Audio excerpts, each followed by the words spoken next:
Okay, let's move on to slide number 20, where we talk about another assistive device for ambulation, and that is canes. Canes and ambulation are on page 404 of your book. Um, in figure 27 22, the picture A is a single tip cane, and picture B is a 4-point cane. Um, the more legs or the more points a cane has, the more stability it offers for the patient. Okay. So canes are used for weakness on one side of the body. So if somebody has left-sided weakness, but their right side's okay, they'll be prescribed a cane to walk with. Okay. Um, so again, it's one side of the body is affected, then we use canes. They help provide balance and supports. A cane is held on the strong side of the body.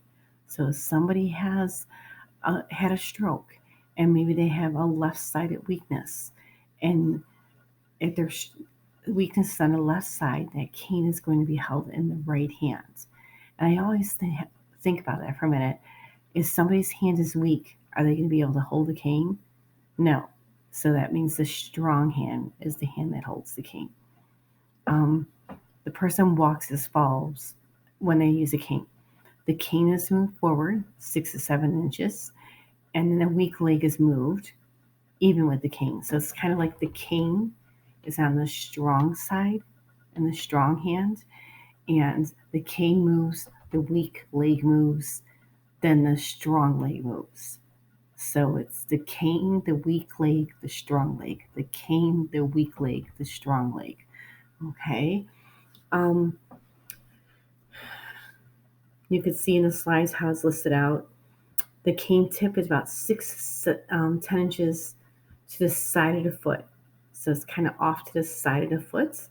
And the grip of the cane should be equal with the person's hip.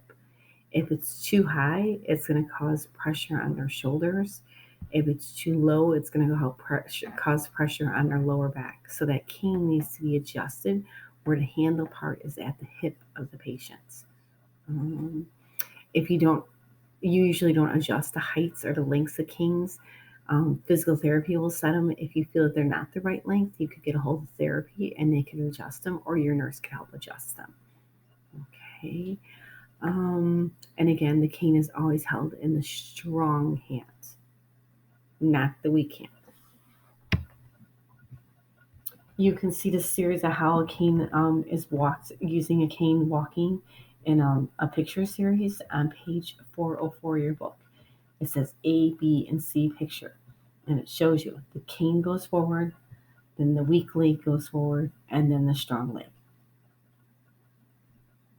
Okay, so it's the cane, the weak leg, the strong leg.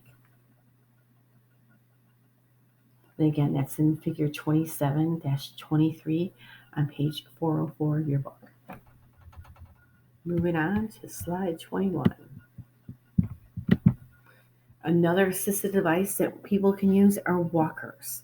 There are all different types of walkers. There's a standard walker, which this little old lady in the funny picture has her behind is hanging out.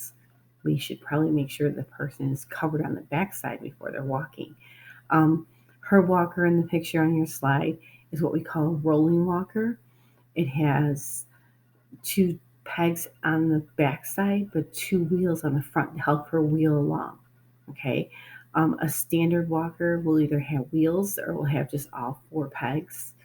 There are the other walkers that have like seats built in. Those are called rollators, and they have handbrakes that lock.